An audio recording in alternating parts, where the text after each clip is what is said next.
Hello and welcome back to Lorehammer, a 40K podcast. I'm going to teach you a thing or two. And joining me to teach you another thing or two is Jordan, an intellectual, a guy that has been known to wear glasses.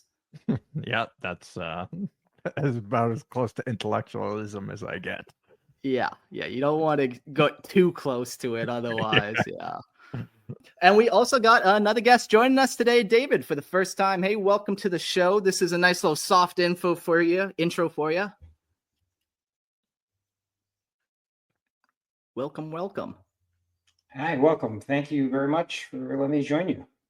Yeah, we'll get into who you are and what you're up to. You know, this episode's called Lorehammer University. That might give some people some teasers. But before we get into this episode, we'll just do some quick housekeeping.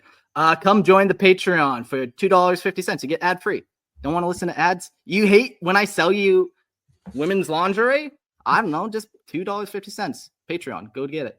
And we also have a live stream. If you're on the Patreon for $5, you can get access to that. We got a chat room. People are hopping in there right now. Start off with a spelling class. They want us to learn how to spell first. Reading, I have that down. Now spelling is up next. But yeah, you can join the live stream. It's a lot of fun for $5. And yeah, cool.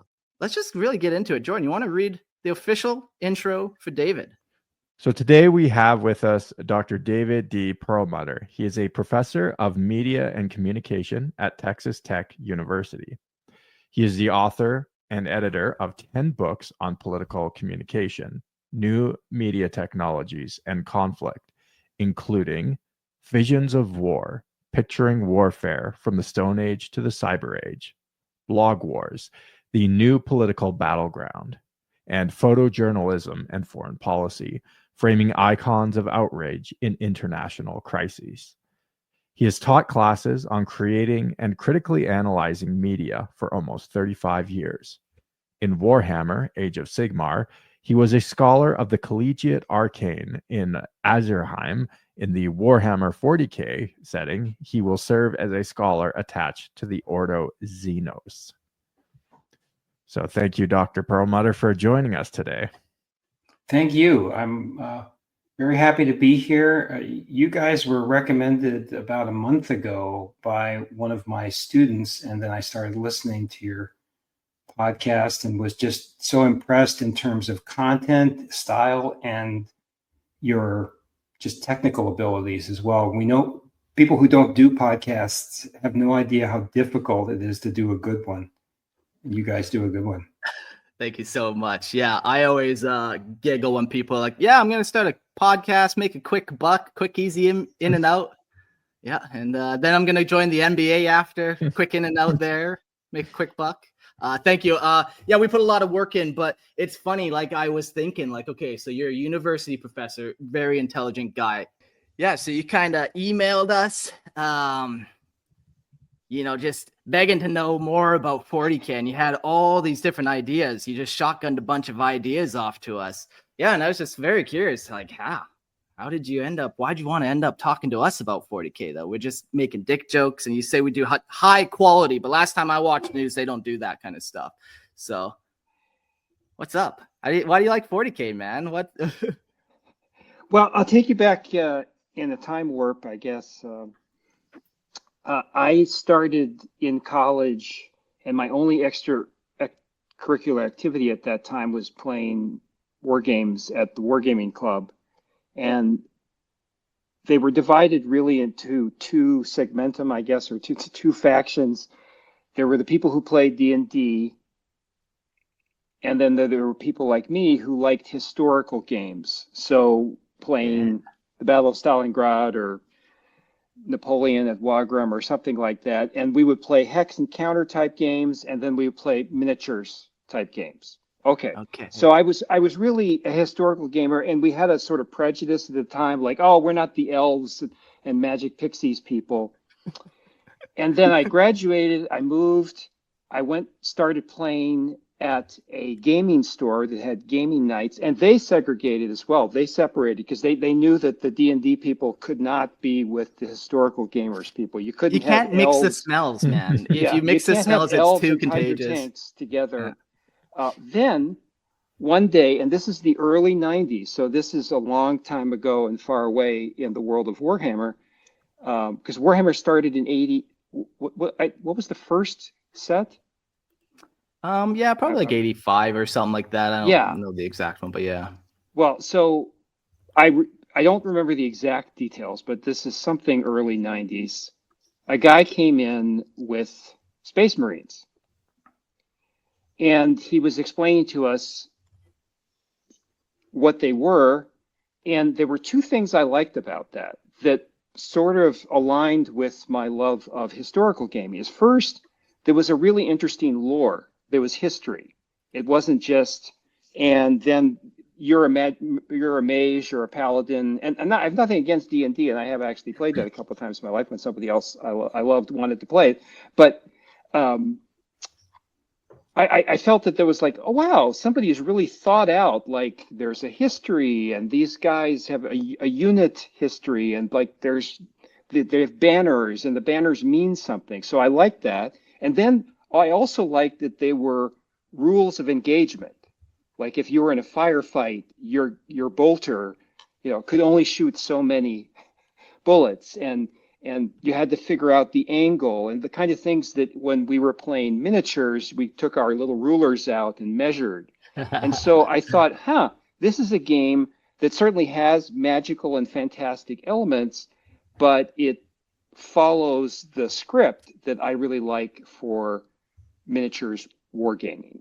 And so I at that point, I became interested in Warhammer. I was never a great Warhammer player, but over the years, I've written a lot about the portrayal of warfare in media, and that includes the evening news, but also games and movies and television. And so Warhammer, the future, 40,000 years ago, and I guess 40,000 years in the future, there will always be war.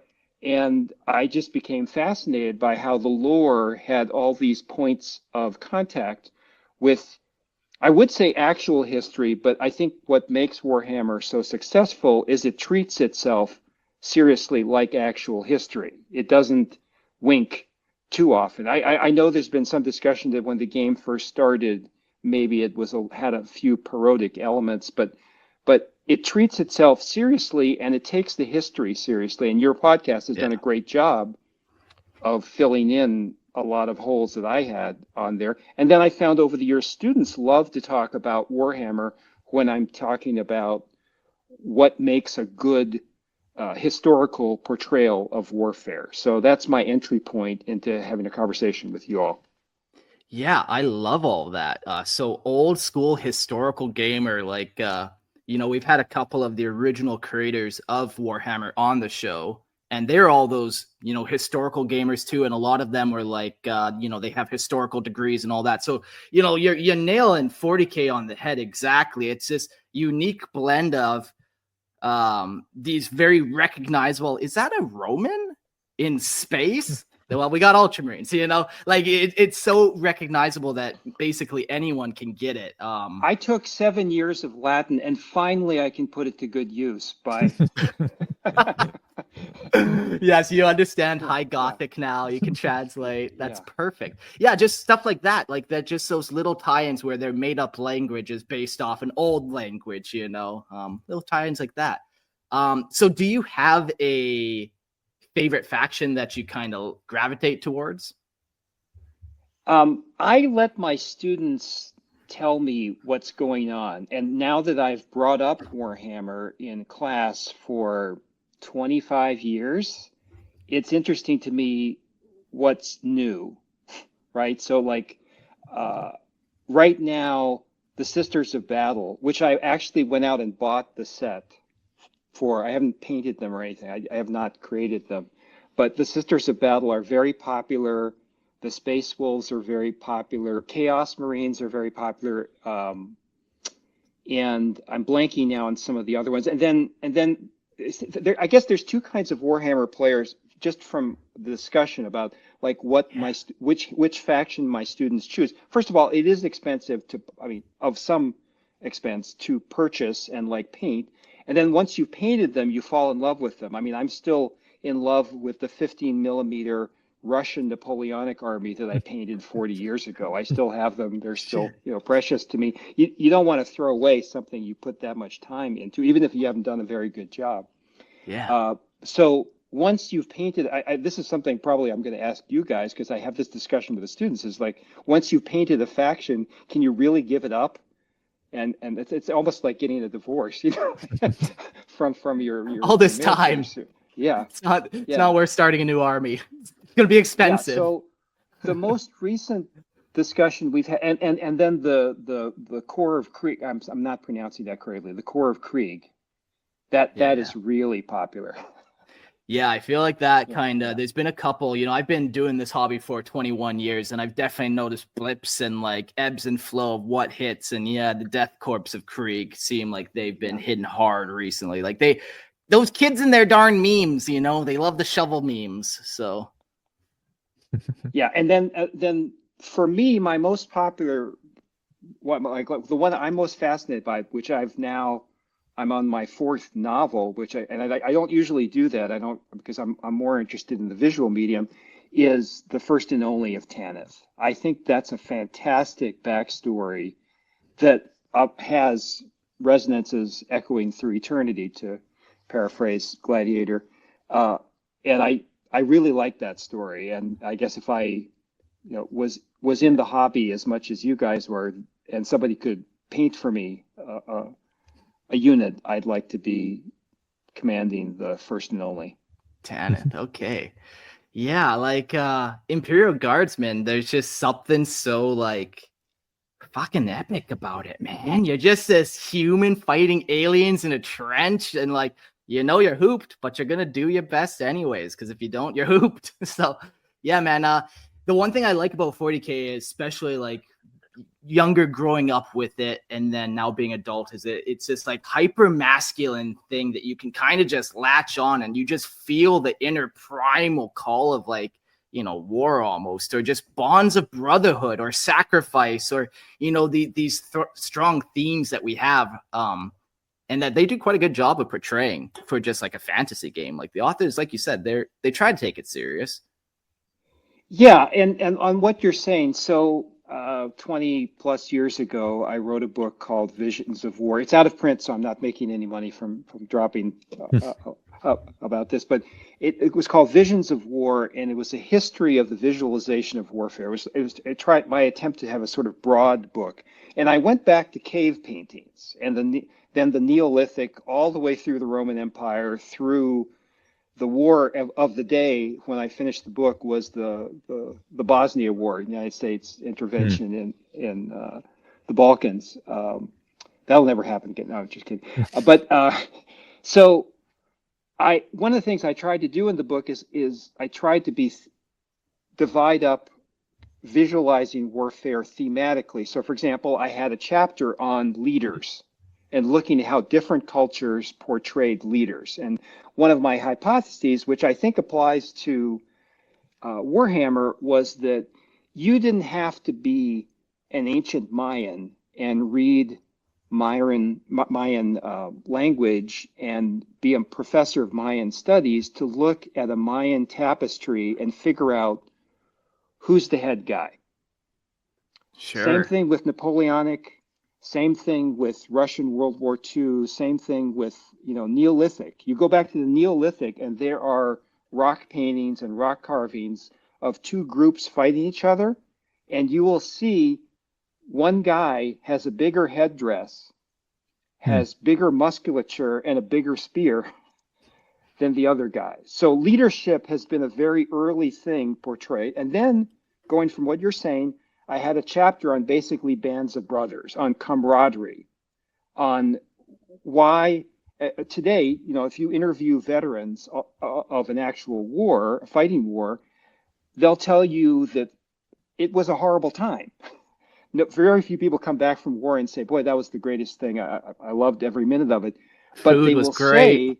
say, they will say the camaraderie, the being together with people, with other people, and depending on them for your life, that closeness, they did appreciate that. And that's true of Gulf War veterans, and that's true of Roman soldiers. And you can see that visualized. And I think someplace like First and Only, Tanith, where, and I know within the lore, do we have to explain what the First and Only is, or your fans? I think people would be pretty familiar with them. Yeah, so there's this brotherhood and sisterhood peoplehood based upon this shared horrific experience of your planet and your people being exterminated, right? And yes, according to the lore, non-Tanith people have joined the First and Only, right? So I don't think it's majority Tanith born anymore at the present time. Is that correct? You guys know the lore better. No, but the theme is they're all outcasts. Inculcated into the regiment. Yeah. That's the important thing, is like throughout history, whenever we have any evidence of a military unit, it could have been a Roman legion, there's this huge emphasis. Like if you read Caesar's Conquest of Gaul, which is one of the first full accounts we have of a military campaign, and he talks continuously about the brotherhood of the soldiers, about the soldiers sacrificing for each other. And First and Only, I mean, obviously out of the 1,000 or so, units, the Imperial Guard and then the Space Marines, the Astartes, and so on, they have that. And so I think it's a great element to include that also must attract you as a gamer. Yeah, for sure. Modern society kind of stripped something so basic from men, and that's not war. We don't want to go to war, but hunting, men going out and hunting together, you pretty much get the same thing without the moral dilemma of it all. And yeah, man, that's so crucial to being a human. We're all looking at computer screens. Even right now, I'm looking at a fucking computer screen. And we're all kind of missing this bond of just actually doing something with our hands with a bunch of other people, and you feel good at the end of it. Yeah, man, it's powerful stuff, really. It's funny with fantasy, you can look at it, you can look at all these wacky characters running around. They're wearing capes and they're wielding chain swords and just doing crazy stuff. But yeah, there's so much you can kind of draw or glean from, really. And I don't think obviously, probably 98% of military units in world history have been composed of young men. And I think there are probably some biological reasons for that. There's certainly cultural traditions. There's also the psychological part of, you catch somebody just as their sort of identity is forming, and you put that identity into a flag, a cause, a slogan, a belief. Yeah. And of course, Warhammer, it's underlines those things in flames of gold, I love the Warhammer trailers, and the one for Sisters of Battle, for example, and using a unit that's composed of women. Suffering is our prayer. And, if you remember this particular trailer, I don't know if you can show it here, but it's a really well done one where there's these Imperial Guard who are being beaten by the Necrons, right? And the Sisters of Battle come in, and then more Space Marines show up, and they show cross unit loyalty. We have loyalty to humanity, right? Because we have that joint humanity, that we're fighting for the survival of humanity, and then we're fighting for the Emperor, and then we're fighting for our comrades in arms. And that's a beautiful thing. I mean, obviously it can be used for evil. It's one of those tools, right? It can be used for evil, and it can be used for good. Yeah. It's fun, all the war imagery in 40K that you get. There's so much, like you said, all the filigree on all the armor, where it's only in death does duty end. Knowledge is power, guard it well. You talk to a 40K player, they're gonna rattle off 10 quotes at you like that just really get ingrained, man. They really get in there. Now, Dr. Perlmutter, I'm sort of wondering, and this is maybe somewhat of a tertiary question, but I think it's related, and because you've done, sounds like, some scholarly work on this, but just how much war actually just like shapes your culture.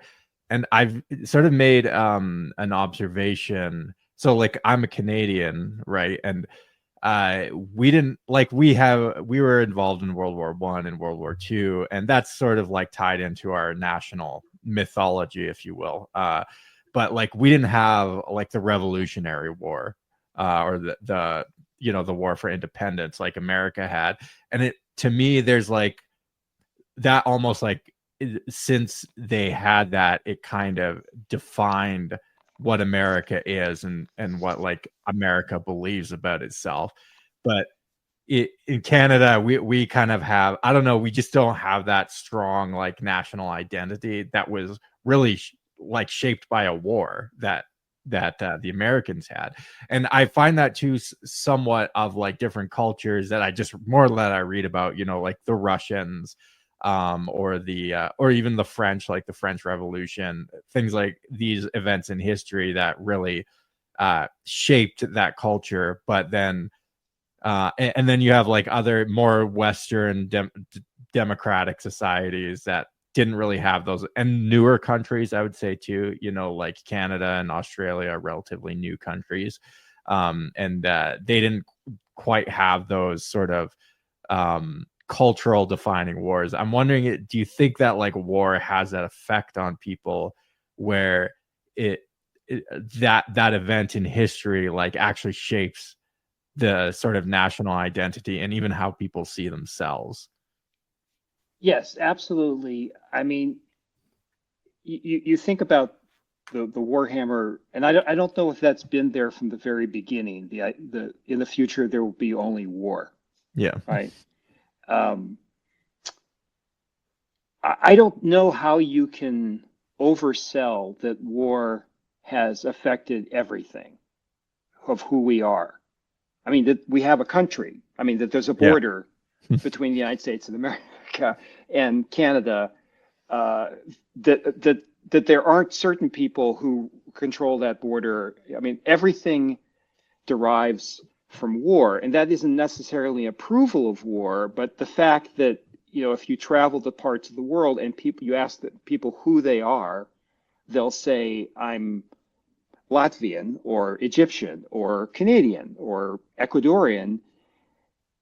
If you go back far enough, or if you go back just a couple of years in terms of relatively like new countries formed 10 years ago, there usually was some form of conflict. And certainly Europe and everyone who descends from Europe, like I'm assuming most of us, there was war. War is identity, and war smashes identities. And I mean, there are peoples. I mean, where's the Carthaginian state, right? Yeah.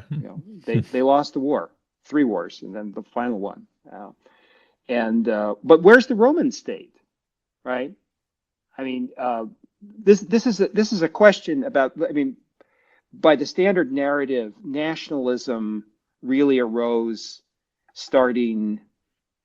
I think there were elements of it throughout history, but like Roman legionnaires were loyal to each other. There was the band of brothers. They were loyal to the 10th Legion, Caesar's favorite legion, the 10th Legion. Okay, and they were loyal to. They carried a sigil. They carried SPQR, Senatus Populorum Romanus, the Senate and the people of Rome. Even in the imperial period, they were still carrying that, right? So they were supposed to be loyal to the people. Just like in the United States, we're not supposed to, American soldiers are not supposed to be loyal to the president. They're supposed to be loyal to the government and the Constitution of the United States of America. It's a very important distinction. They're supposed to be loyal to each other. And they're loyal to leaders. And Rome got into trouble because legions started being loyal to their general and not to the state of Rome. And Rome had this period of endless civil war, which eventually ended Rome. But are you talking about the Horus Heresy right now? Yeah, I mean that's essentially. But you could take one of those conspiracy charts with the string and the to every single thing in Warhammer. And by the way, I'm not saying that the people who created Warhammer weren't creative. they were fantastically creative because history is very rich with source material if you know how to use it. Yeah. And so, but everything, I mean, the Imperial Guard and Horus Heresy and I mean, the warp and you look at different regiments, Yeah, you can pick out yeah. which country they're kind of either That's right. mocking or complimenting, maybe. I mean, the Death Korps of Krieg was, they said, like, look, let's face it, which is true, by the way. When I started playing hex games, you know, most people wanted to play the Germans. And that's not because they wanted the Germans to win or they wanted to be the Germans in World War II. It's because the Germans had some pretty neat stuff. You know, like they had the Tiger tanks, and then they had the jet planes and things like that. So I mean, you can do a lot of. I wrote a whole article on this one topic about why does everybody want to play the Germans, but obviously, I mean, again, you've talked to them, but I think they were sitting around going like, you know, we can tap into that, and so Death Korps of Krieg becomes a unit, and it becomes very popular. More and more women gaming. We got to create the Sisters of Battle. Becomes a unit. Becomes very popular. And I don't know what. I mean, the Tanith Legion, I think, was just a great story. It may not have been. I mean, again, it is linked to some historical stories, but I think it's genius on marketing and also genius on history. Yeah, one of the things I've loved about 40K from the beginning is it's this big, massive sandbox where, yeah, like you said, if you're looking for pious women smiting Xenos, you got sisters. Like it's such a big galaxy. There's different guard regiments. There's different aliens. Like there's just so much to it that, yeah, you can really find a spot for everyone without even having to like bend the lore's arm. You know what I mean? Where you're like, okay, now we're overboarding. Like, yeah, I could definitely picture a whole planet of Amazonian warrior women. You give them bolters, you give them some flak armor, and you're going to have a good time. That's some sweet lore just right there, you know? Yeah, that's a really important point, is that, you know, the United States was founded on the principle of that in diversity, unity. I mean, it's actually like a Latin phrase we put in our coinage. And the empire is the empire of man, and again, it's genius history, storytelling, and marketing that like you can come up with a regiment for whatever you see yourself as, and express your personality on the board. Yeah, I have a second show called Lorehammer Listener Lore, where listeners just submit their lore and I just read it off. And like, yeah, everyone has a spot that they write their own little crazy story in this galaxy. Have you written anything 40K related, perhaps? No, but in the discussions I have with students about different games, including 40K, I think the lore is such an important part. There's a wonderful graduate, he was a graduate student, and he actually taught a course for us. When I was at the University of Iowa, we initiated a class, half computer science students, half journalism students, about lore building, world building and lore building. And he's now a professor at Fitchburg State University, Kyle Moody, Moody, just a genius on this. And he wrote his dissertation on Skyrim. Okay, cool. And one of the things that he did there is he looked at how Skyrim built a world, right? Because if you can't, as a writer, if you can't, of games or of books or movies or television shows, if you can't build a plausible world, you're building your entire IP on sand, right? Yeah, I love the word plausible there. Like that's so crucial. You know, I'll mention Harry Potter, and it just seems like there's always a magical spell that they can instantly come up with to counter anything. And like, to me, that's just not good, man. That's not good writing.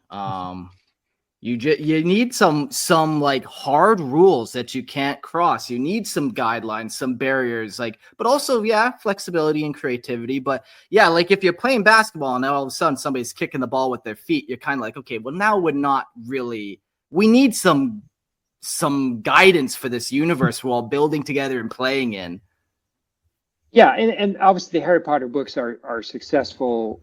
I mean, let's go to what you just said. I bring this up to my students. Isaac Asimov said this. I'm pretty sure George R. R. Martin said this. There's a bunch of famous science fiction and fantasy writers and Brandon Sanderson, I think, just recently said this. If you're writing science fiction or fantasy, if you're writing historical fiction, Harry Turtledove is like the king of historical fiction. I think he said this. You have to have hard walls. You can't say, okay, here's a dragon, and the dragon breathes fire and can fly. And then in chapter 3, suddenly the dragon also can go invisible. And then in chapter 17, you find out it travels through time. You have to establish some rules. And yes, there's new things that happen, and you publish a new book and you discover some new things. But science fiction without hard walls just becomes, I don't know, it doesn't have the lure of plausibility. And I personally, my taste runs towards the plausible. Now, obviously, there are $1 trillion successful IPs out there that are completely ridiculous, but for me, I like plausibility. I will. So I totally agree about the Harry Potter point. I will defend. I feel like J.K. Rowling does a really good job at writing her dialogue and characters, but absolutely the weakness of the whole series is just magic can basically do anything, and there's nothing it can't do, and then it's all of a sudden like a major like plot point that it's just a new magical thing that can happen, right? And there aren't like clearly defined rules around the magic. Now, I don't know if Mark or you, David, if you feel like does the warp ever dip into that where like the warp can be anything? I feel like the warp is inherently maybe chaotic, for lack of a better term, but I don't know. It's just a thought. And you interrupt me anytime you want. I'm sorry. Sure. I have the professorial habit of professing too much. I apologize. But so we had a very nice universe under Newtonian physics, and then quantum physics came along, and everything became really weird. And now, I mean, my physicist friends talk about the physics is struggling to explain how weird and strange the world is without mathematics. Because, like, again, with Newtonian physics, you could say, okay, this billiard ball hits this other billiard ball, but like time space is warped, and like spooky action in the distance, as Einstein said. So They're probably 100 years from now, we're going to have, if our civilization continues and we're not just throwing rocks at each other with animal skins, we're going to have, Arthur C. Clarke said, any sufficiently advanced science is indistinguishable from magic, right? So take an example. There's the famous example of this. Julius Caesar marching his army into Gaul, he wanted to punish the Germans for crossing the Rhine and raiding Gaul. So he ordered a bridge to be built across the Rhine. Nobody in Germany, of those German tribes on the other side of the Rhine, knew that this was possible, that you could build a bridge across the Rhine River in like a week. But the Roman engineering was that good. I remember a historian saying it was the equivalent of aliens landing at the White House and teleporting into our homes, because it's such an inconceivable technology. I mean, they understood the concept of like wood floats on water, but like these Roman legionaries, digging and dropping, buttresses and all that stuff. And the warp, I'm okay with the warp because it's unknowable, right? It's something. There must be a scientific explanation. I mean, I personally don't think that there's dogs of corn, chasing cowards in the battlefield. But you could understand how somebody could hallucinate that scientifically. Does that make sense? Yeah, you fall right into the Emperor's dogmatic camp of science. The imperial truth. Yeah, I don't know, man. Like I'm following you hard with all this. Like as science progresses, man, we learn we don't know what is happening. And with all the quantum mechanics, it sounds more and more like the warp to me. But also one thing that 40K does a good job of doing is not only historical tie-ins, but also spiritual tie-ins. And believe what you will, everyone can have their thoughts on it, but throughout human history, clearly humanity has had some need for like spirituality, or like we felt callings from other dimensions or realities, and there's been spirits or all these little things that you get this unknown, but then you also get this science, like you said, where you kind of combine the two in a weird way in 40K, where it could very well the warp could very well be quantum mechanics or whatever, kind of unwound and whatever. But also it has that kind of spiritual aspect too that I don't know, humanity seems to need. Yeah, like your consciousness affects the warp, right? Like Yeah, your intentionality affects the warp, and then that in turn affects the physical universe that you occupy. So if we go to warfare, that actually makes sense. If you look at thousands and thousands of battles throughout history, and when you play like on the table, like when I was playing 15 millimeter Napoleonics, or I was playing I think 1/250th scale World War II, morale, belief, for want of a better word, matters. Right? I mean, most ancient battles were basically these gigantic masses of other people smashing into each other, and until one side's morale broke and they ran away. And that's where you lose most of your men, when you run away. Yeah. And somebody's chasing you and trying to kill you. So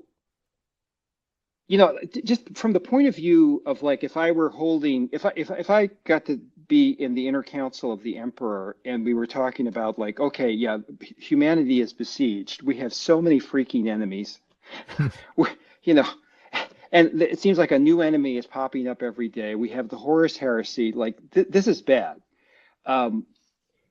What we need to do is convince humans in general. I mean, humans who are like producing arm bolter shells, but also humans in the Imperial Guard and elsewhere, that it's all worth it, and we will win at the end. And you got to stick to the program. You got to trust in the system that's eventually going to be victorious, and that's sacrificing for the emperor. I mean, it's giving people something to hope for in this horrible universe where everything's trying to kill you. Yeah. If you kind of just have that only science look, it can get a little wild and bleak sometimes, especially when you're fighting 8-foot tall orcoids. But when talking about like 40K and like kind of all the esoteric, more kind of meta stuff, is there anything that you kind of think they go too heavy-handed on? Like, do you think they try to appease too much, where it's like maybe they introduce something that was just obviously a pandering move, or like, does that kind of question make sense a little, or? Well, a majority of the students who I teach are people who want to go on for a career in media, right? And they certainly may be people who want to work for the makers of Warhammer 40K, and they may be people who want to start a podcast, and there may be people who want to write a book, and people who want to be news journalists. I mean, the world of media now is covered a lot. In our college, we built a gaming lab where our gaming team competes internationally, against Korea and Ukrainian teams, right? And in Call of Duty or any other Fortnite tournament. So there's a lot of the kids, my students, and we want to teach them how to tell great stories and produce great visuals and write well, but we also want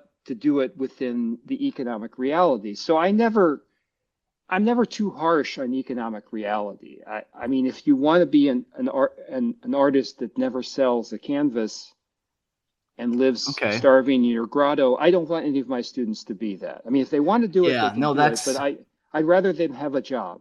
And so that's very jobs, interesting. yeah, Yeah, have to like take into account. GW has had that same kind of mindset where it's like, man, we can come up with this cool lore, we can make awesome minis, but if we ain't profitable, it's pointless. We'll be done in a year. So yeah, I hate pandering, man. There's been times where it's like, yeah, that shouldn't happen, but oh man, that's a good point. That sometimes you have to, I suppose, eh? Just a little Boy, bit. that's a very Canadian thing to say. Hey, okay. No. First of all, I ain't no Canadians. I'm a pan of Canadian. Yeah. So that's what you just said is very important. Look, I do somebody's podcast every couple of weeks, and I sometimes we talk about like movies and streaming, mostly science fiction and fantasy. And I think there really is a big problem, and games too, where they're pandering, but not successfully, right? I mean, they go out of their way to attract a certain audience, and that audience doesn't show up and pay money, and meanwhile they've alienated the old audience, and that's a struggle. I mean, all media products struggle between innovation and control, is the way we've put it in our field. Is that there are movies that I've watched over and over again. There's books I've read over and over again, but they can't make money off of me watch unless I want to upgrade from Blu-ray to 4K or something like that. And that obviously, they can make some more money, but like you can only make so much money off of an old property, right? And so you have to come out, especially with gaming. I was just reading about the collapse of the Kerbal space program. This fantastically successful game in its first iteration. I remember that game. One guy who came up with this great idea, and it was cute, it was funny, it was intelligent, it was interesting, and then they spent a massive amount of money on the next one, and it completely bombed. And how many games are like that, right? Where they try to do something new and it doesn't work. Right. So I believe in pandering if it actually works. Even on that bad note, pandering is bad. Even on that note, like I recently just went back to go play some World of Warcraft, just for some nostalgia. And I hated the new version. And I just went back and paid. They have Warcraft Classic and World of Warcraft Classic. And I just played that. And to me, that was way more fun. And I don't know if like the new Warhammer is like, or sorry, I'm crossing my wires here. Warcraft. I don't know if the new World of Warcraft is like financially successful. I assume it is, but I don't know. I would doubt it's anything like the hit of the original one, and they obviously made a whole product out of it where you could pay them money and you could go play the old version. So there must be enough demand. And I don't know, it kind of feels like that with a lot of new stuff. It's kind of losing its magic a little bit, There's a lot of games where I think this is true of Civilization. Like I play Civilization 5 and I think it outsells Civilization, I don't know, for 34. I think they're up to 9 or something like that. Like, let's face it, sometimes they get it right and nothing is an improvement. I mean, maybe there could have been, but they just didn't think of something, and people just don't want to move on. They like what they got. Now with figures, that's a struggle, right? Because it is an expense and it's really time consuming. But by the way, I should say that the amount of care that I've seen, some students have brought in their 40K units for me to look at and to show the class, right? And so I'll have a show and tell. It's college, but we still have show and tell. And they'll bring in their Space Wolves or their, their Sisters of Battle or just any of the other units. And I'm astonished at how beautiful, like, pieces of art. Like if our civilization collapsed and like this stuff was buried in rubble and like Classics 3,000 eternal. years from now. Yeah, that's right.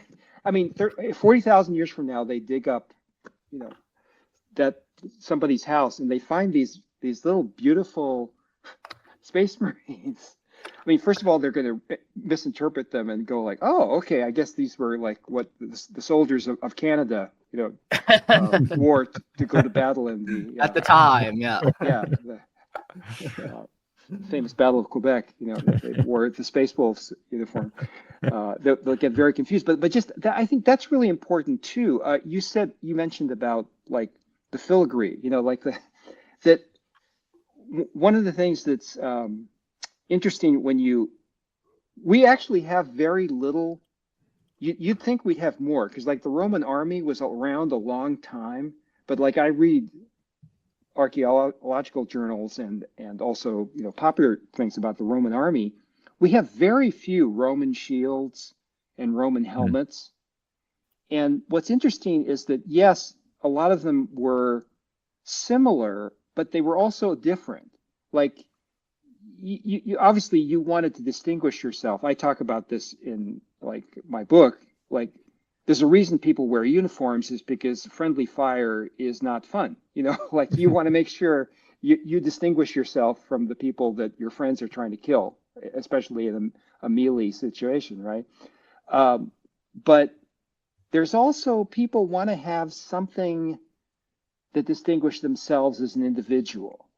And you see that, you see pictures of like American soldiers in Vietnam.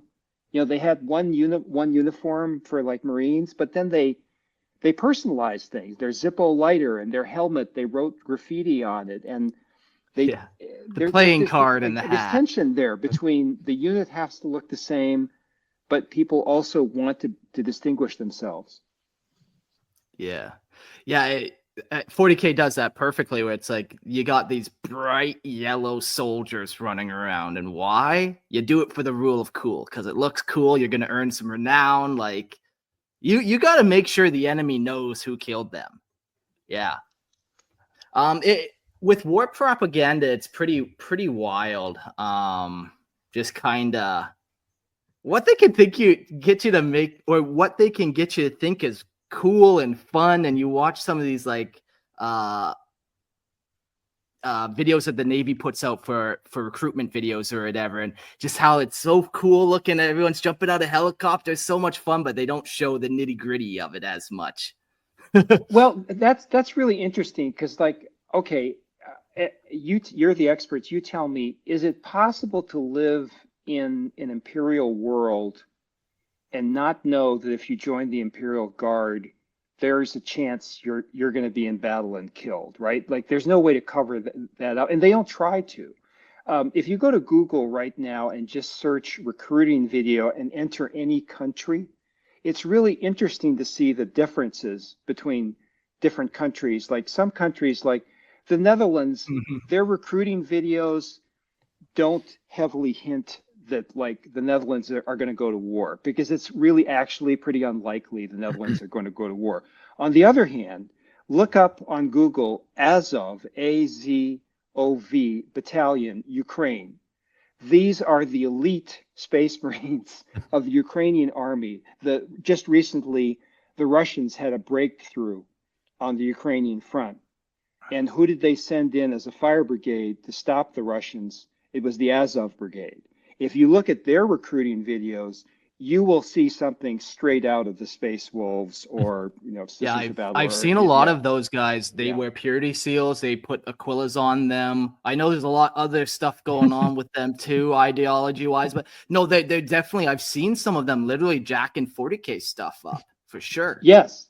These are young men. And this is what, this is like a whole show. 40K, I believe, has influenced modern warfare.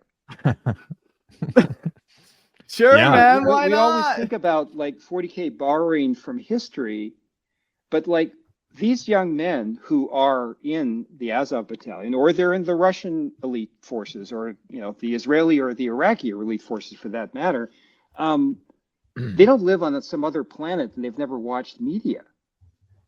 They are highly influenced by the same things that 17-year-olds are influenced by in Canada, where they're probably not going to be at the war within the next couple of years. So they're playing the same Call of Duty.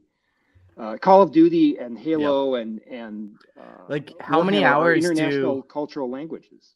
Yeah, like how many hours do people just play Call of Duty and they're not necessarily playing the game, they're just customizing their characters like get up, man. Yeah. It's like the military are recruiting people based upon their success in gaming, because that's who you want. I mean, I'm sorry to go off on this, but like in Ukraine, no, it's interesting, man. Right? And one of the reasons Russia did not succeed in its 3-day lightning war, lightning police action or whatever they exercise, didn't work, right? So like we're here years later. The Ukrainians developed and pioneered drone technology.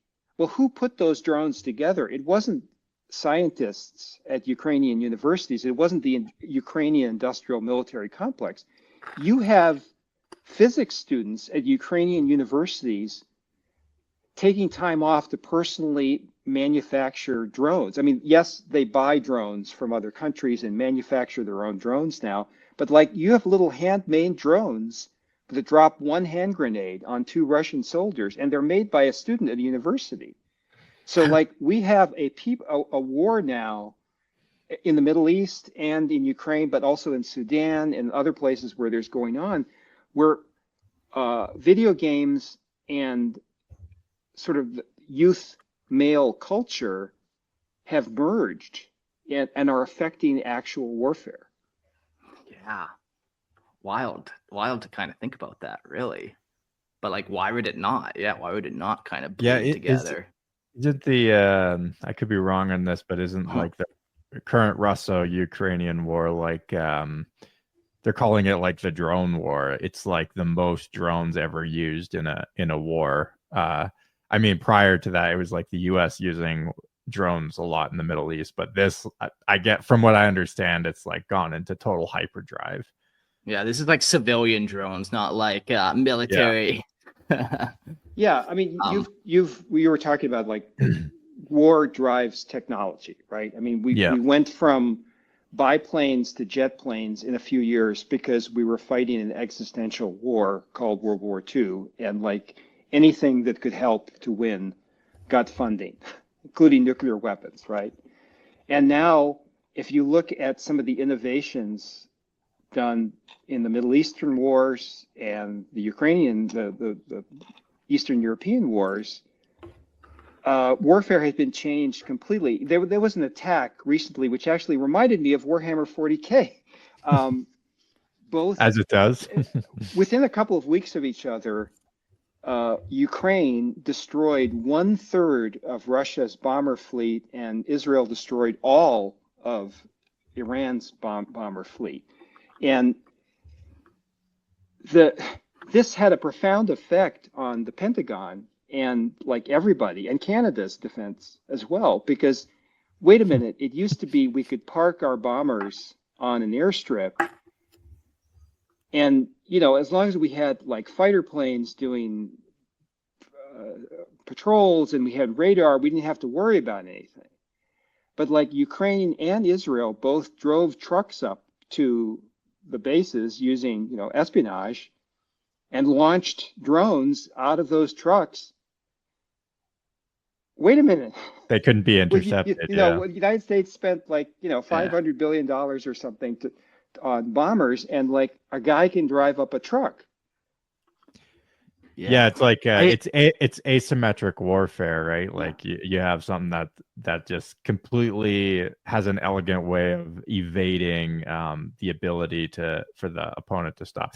I have heard similar things about that's the concern with China, is if like there's ever a hot war with America and China, like some of their drone technology and robotics technology, which they spent like a fraction of the money that the US spends on its stuff, would be able to very easily take out some, aircraft carriers and whatnot. But yeah, it is it's an fun. interesting thing. Like, so way earlier we talked about plausibility of universes, and I keep like, okay, now we're talking about how technology drives innovation, or war drives innovation in technology, and I'm linking it back to 40K. I'm like, well, that's not true in 40K at all. Like, they've been stagnant for 10,000 years. And there's been a couple of times now talking where we're like, well, that's the exact opposite of what we're just saying. Kind of makes a good setting. It's kind of interesting, how 40K, it has that plausibility to it while seemingly always going counter to what is logical. Yeah, it's difficult, again, thinking about it as a game. You couldn't introduce a new technology that made everything obsolete, right?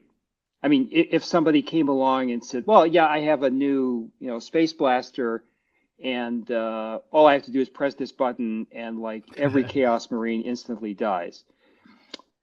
Sort of takes the fun Not a out good of game. Painting all those Chaos Marines, right? Like the guy in World War II who just keeps launching nukes at everyone, and you're like, come on, America, come on.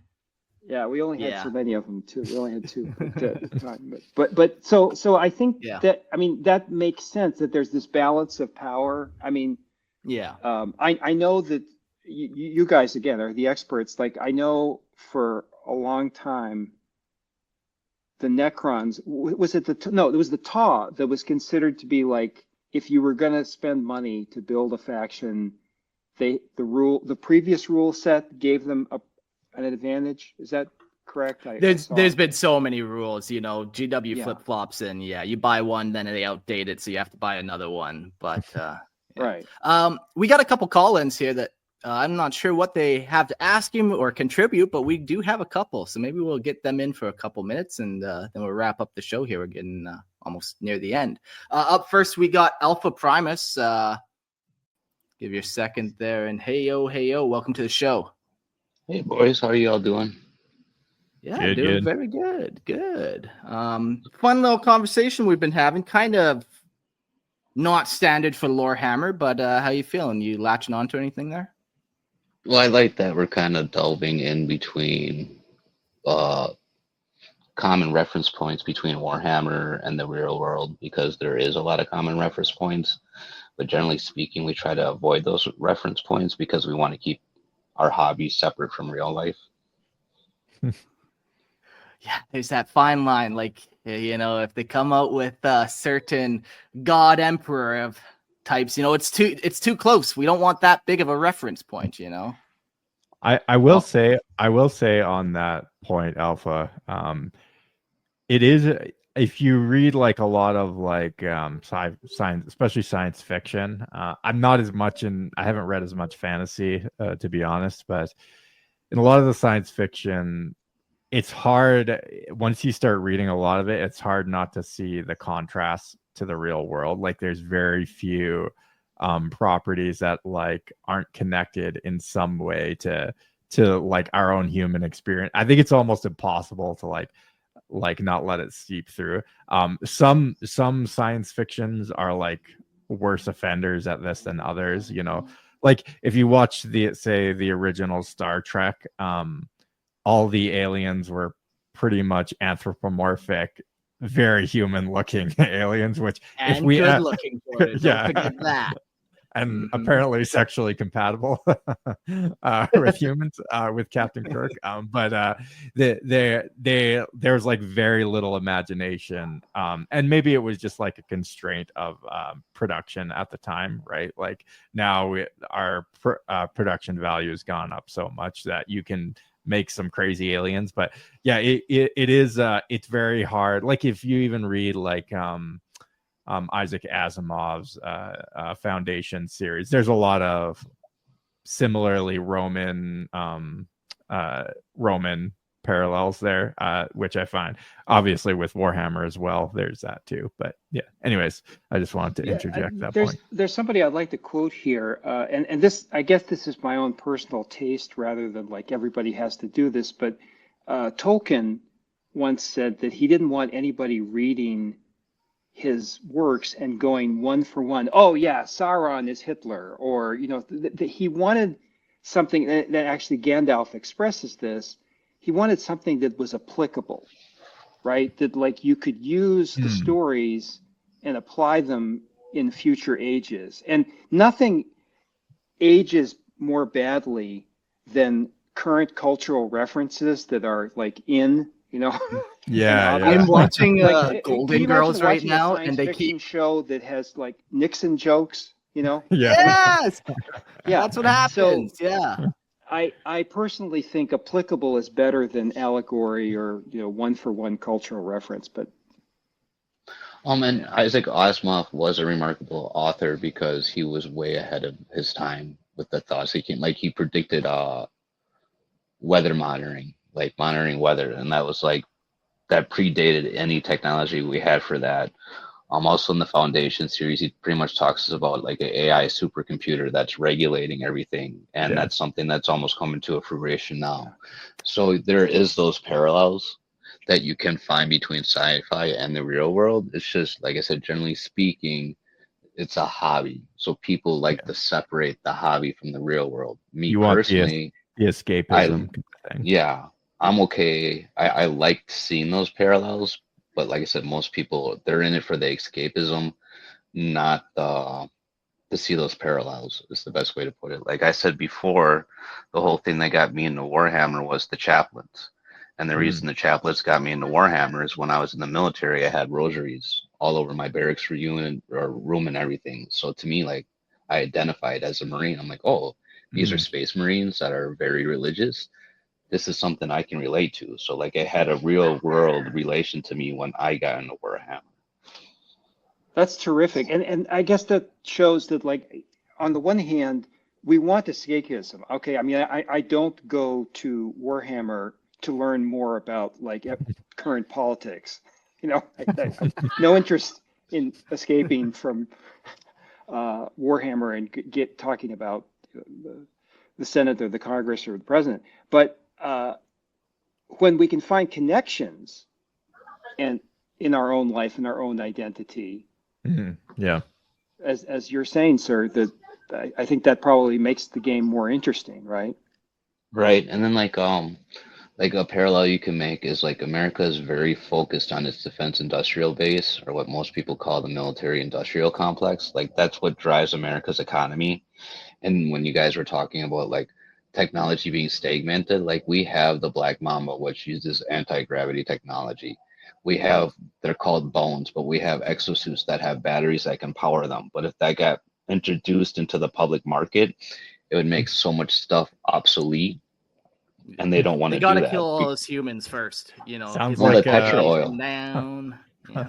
Sounds or like the petrol beginning oil. of the Space Marine Astartes battle armor. Yeah, well, the world's dependent on oil, and we keep the world regulated by that dependency on oil. And if we start introducing technology like anti-gravity or batteries that you can power an entire city that you can place in the palm of your hand, that dependency goes away, and we lose that military control over the world because now we released all this technology that the world isn't dependent on that oil anymore. So there is a stagnation to keep that military control with our military industrial complex. Yeah, man, for sure. I 100% agree with you, man. There's so much stuff that we don't have access to that they have, and they're hiding from us. So many secrets, that they're just laughing at us as we talk about dimensions. They're like, that's not it. We know what it is. Okay. It's unfortunate, man. Counterpoint. If let's say there was something like 0 point energy, and it was like pretty easy, pretty basic to make, and we could build it, and then every single person, and I mean, don't get me wrong, I'm a very hardcore like libertarian, but I'm just gonna play the devil's advocate here. If just anybody could create an H-bomb in their basement, is that a plausible world that we could live in? You know, if it, because when we were talking about energy, the cheaper energy gets, like the more powerful everyone becomes, and the more capable they are of building, you know, weapons of mass destruction and whatnot. So anyways, just to fight me on that. Yeah.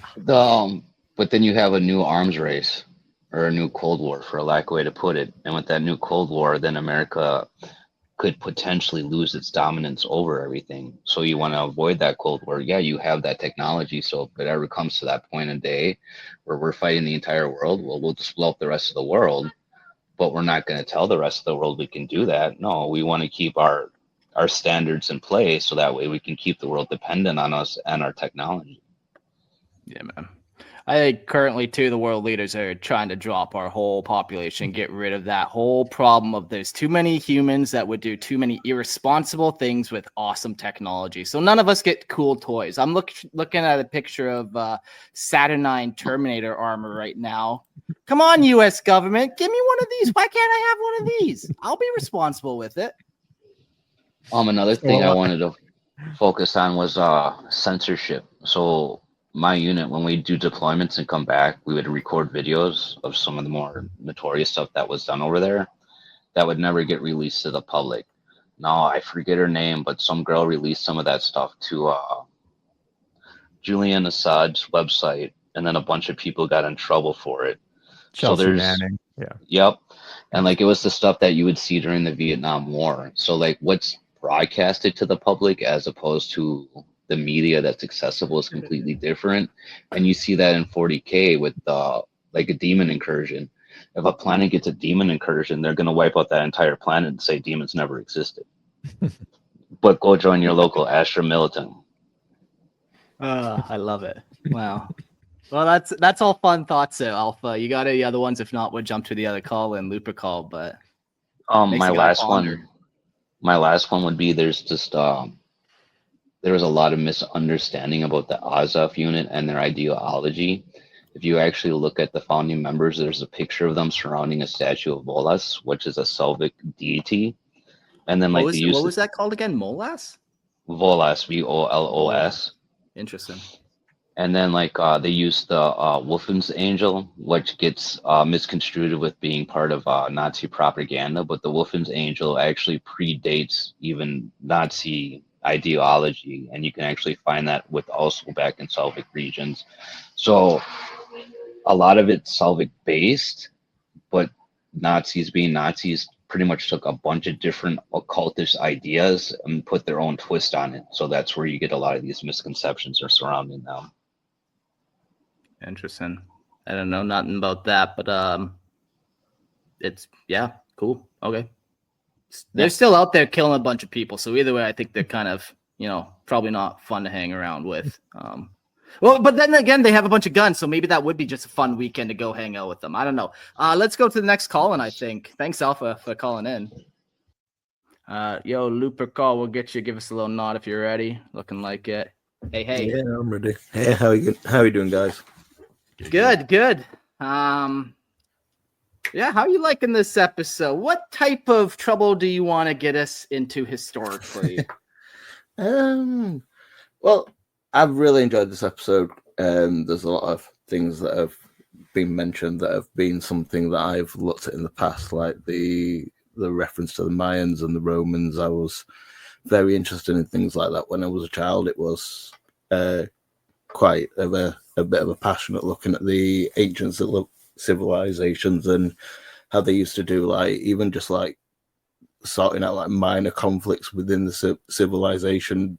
If we looked at it in today's terms, it would be comparable to war, but it was an everyday thing for them. And as we've developed in society, that brutality is like dipped down. And there was always I was always fascinated with the correlation of it. One of the things I did want to talk about was something that was brought up a little bit earlier with the whole pandering to things. I was wondering how we all felt on the idea that potentially we make things harder for ourselves by actually catering to these panderizations of things, and how much we could potentially ruin the things that we do love. And Jordan did actually point something out where World of Warcraft has gone through drastic changes over the years. And if you was like head on in Warcraft the whole time, it was like a steady transition. But for someone to come out of the franchise and then go back in, it's like a drastic leap and change.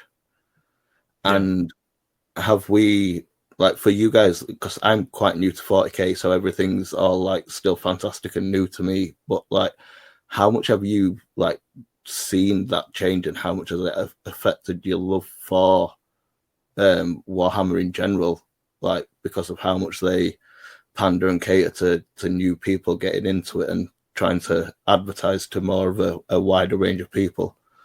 Can I jump in a moment, because you just said something really important. I remember having a discussion about the comic book industry, and at some point, this was before they started making billion-dollar movies, they found that there was a problem of getting new people into comic books. Was there was so much accumulated lore you had to read a Spider-Man that the new people weren't, they thought new people weren't going to read Spider-Man because you had to know so much. And so they did these reboots like Infinite Earths and things like that. And like New 42 and stuff like that. Yeah.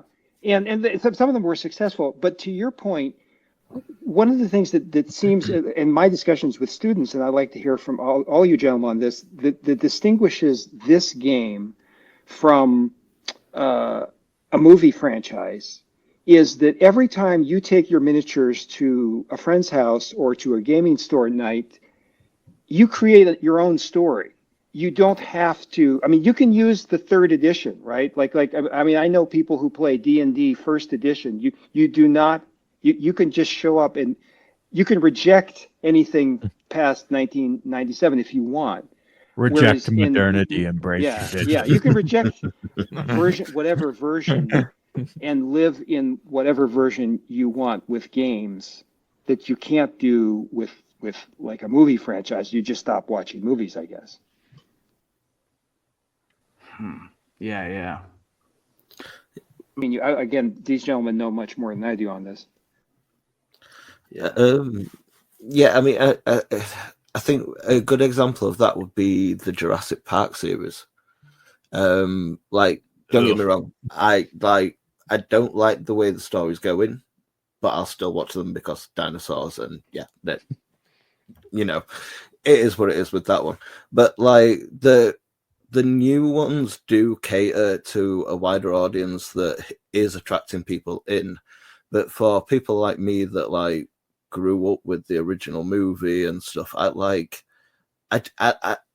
prefer the styles of the older ones and not the new ones, but I do find them mildly entertaining. It's a bit of a weird one. Yeah, I feel like when we talk about pandering, it has a negative connotation to it, where David, like you kind of briefly mentioned, that it doesn't have to be negative. You just got to make sure you're pandering to the right people. Now, GW actually does an incredibly good job of pandering to the right people. How many Space Marine kits do we have? How many more do we need? All of them. GW, give us all of that. They pander to us all day long. We get another Space Marine kit. So yeah, we do get the occasional pander from GW of like, okay, they're clearly trying to reach out to like a female audience, even though women they don't care about miniature toys. But they do a great job of that pandering. So I think when it comes to that pandering, it's know your audience. Who's actually going to be spending your money? Is it the new upcoming generation who is like 25% smaller than the millennials who have more money? So maybe we don't pander to Gen Alpha and we pander to the millennials because there's more of them. They got more money and they were kind of here first. So I think it kind of depends on like, yeah, you got to look at where that money's coming, who's coming up here, all these different little factors. And then, yeah, pander to who's going to kind of, be best, I guess. I do think you're actually quite right on that. GW being good with pandering to like the audience they want to target. One of the more recent announcements being them bringing back miniatures that are no longer available, like the Metal Noise Marines, the special one with the guitar and stuff like that. The original Fabius Bile, the metal one, bringing that back on a limited order print. And I think that's come from there's a big thing online of people comparing the old models to the new ones, and like the metal diecast ones had like a weird level of detail that sometimes you don't see on the newer models. Like especially with the Fabius Bile one seems to have like 10 times the amount of detail on a metal diecast model, when in theory you could actually make more detail on a plastic mold set, depending on how intricate you want to go into it. And it's crazy that like the detail's gone, even though the capability is actually like 10 times better now than it was when they made those. You know, we got a little bit of the smoothifying effect here of modern media, and you see it across all of it, where they've definitely got rid of a lot of that grim, dark, like minute detail. Like I just got an old Abaddon kit, and the amount of skulls on that guy, man. Every little place I looked, there's a new tiny skull. And yeah, you're right. It's just, it doesn't have that same like over the topness of it. It's been kind of smoothed. I do wonder if that's like, you know, I feel like almost maybe Dr. Perlmutter would know, but like the media, like Space Marine, is a very successful game, but it does feel like Mark, what you're saying, like a very slick look. I feel like it came out of Space Marine, and I wonder if that's like influencing how even modern molds are going. I don't know, just a thought, but yeah, because it used to be older 40K used to just be so cartoonish and over the top, but that was like kind of the enduring character of it, that it wasn't like refined and slick. It was just like cartoonish and over the top, and I like that. Like I want that when I'm playing 40K. Yeah. Yeah, well, we're at an hour and a half here. Maybe let's give one final thought there to Lupercal, and then we'll boot them. And the one thing I did want to ask was, how much do you think media like 40K does actually influence the direction of where we're going with real life advancements? Like, for instance, Back to the Future. Although it did, like the predictions did not come as true as they thought it would, like it has actually inspired some of the technology that we look to make today. Like there's always, like even now, there's always still people trying to create the actual hoverboard from the movie and perfect that technology. Nike made the trainers that automatically resize themselves and stuff like that. And like we see it, there's a certain amount of technology that's coming out where like sometimes I look at it and like, that seems like it's 40K inspired. I think there's a famous story about Isaac Asimov, and I'm blanking now whether it was Frederick Pohl or another sort of famous classic age science fiction writer, and they were on a panel about the future. And this is like 1968, and they were talking about what the future would be like. This 65. And during the panel, they took a break, and on television, the Mariner probe had just taken the first clear pictures of the Martian surface, and it showed that Mars had craters. And Isaac Asimov and this other writer looked at each other and go, you know, Isaac, I never predicted craters. Did you ever predict craters on your Mars stories? No, I didn't. I don't think anybody of the thousands of writers about Mars said that there were craters on Mars. And they went back to the panel, and luckily nobody had pointed that out, saying, by the way, Isaac Asimov, you wrote 20 stories about Mars and none of them had craters. You know, will you admit you were wrong? But he did say then that, look, the job of science fiction is to predict scenarios. not necessarily predict the future. And if you talk to so many scientists, and I've talked to a lot of scientists, you talk to so many people in NASA, they were inspired by Star Trek. They were inspired by Star Wars. And just like I think Warhammer 40K, I don't, maybe it's not the right way to phrase it, is inspiring in the sense that like, hey, warfare is going to be continuously evolving. And some of the technologies of Space Marines are here. I mean, if you look at the modern kit of a modern, special forces operator dropped behind the lines, they've got a lot of amazing electronics there. It's not quite a battle suit, but it's getting there. And so, the people are raised with 40K. Now 40K is, how many years old? 30 years old. Much longer, 45 years. It's old. So you have an entire generation raised with Halo, 40K, Call of Duty, and it's affecting the way that soldiers see themselves. Absolutely. Yeah, that's so wild. Very interesting conversation. I feel like we could definitely have a few more of this style. But I think we'll leave it here for now. Lupercal, thanks for joining us. Yeah, man. Thank you. Yeah.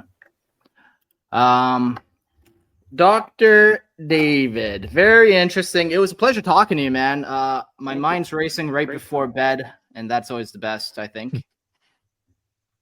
Yeah, it's really interesting. Thank you. Now, I enjoyed it. Yeah, we kind of mentioned, jokingly coming up with some university courses, very jokingly, and you mentioned you put Lorehammer on your reading list to whatever that means. But yeah, that got me thinking of like, okay, if you were to make a course on, 40K, what would it include? You got to include some history, but it's more than that. Yeah, it's the historical references, it's the philosophical references. Like, I was kind of thinking out how you actually build out a course like that. Well, maybe we do teach courses in world building, and not just like what people did, but like how they did it, why it was successful or unsuccessful, what effect it could, what attractions it could have to different demographic and psychographic target audiences. So, I mean, that's already being done in high schools and colleges, and you're part of the great content we use. Wild. Well, yeah, who knows where this nice little friendship, that's the fun thing about Lorehammer. You meet people, you talk to people, and it goes somewhere fun. So pleasure. And I think we'll close it out here. Just do some shout outs. Thanks to our Patreon members. If you want to support the show, don't forget to throw us a couple bucks on Patreon. Helps keep the show going. If you like world building and writing lore, come check out Lorehammer Listener Lore podcast, where I read out listener homebrew lore. It's a good time. Jordan, what do you want to shout out today? Oh, yeah. Just as per usual, don't forget to go check out the Star Lores podcast, the best Star Wars podcast on the HoloNet. So similar to this, we jump into a lot of the in-universe history. So Nice. And David, how about yourself? Anything you want to, where can we find you? All that kind of stuff. I can only be reached by quill scrolls sent by messenger with red Carrier wax. pigeon. I'm not modern in that way at all. So thank you very much for letting me be 40,000 years in the future for just an hour and a half or so. Yeah, and I have your name written down. If ever we do a Tanith episode, you'll be the guy I call on. Always good to have somebody who's read a book or two. So thanks again, and yeah, we'll see all you all people on the next episode. Adios.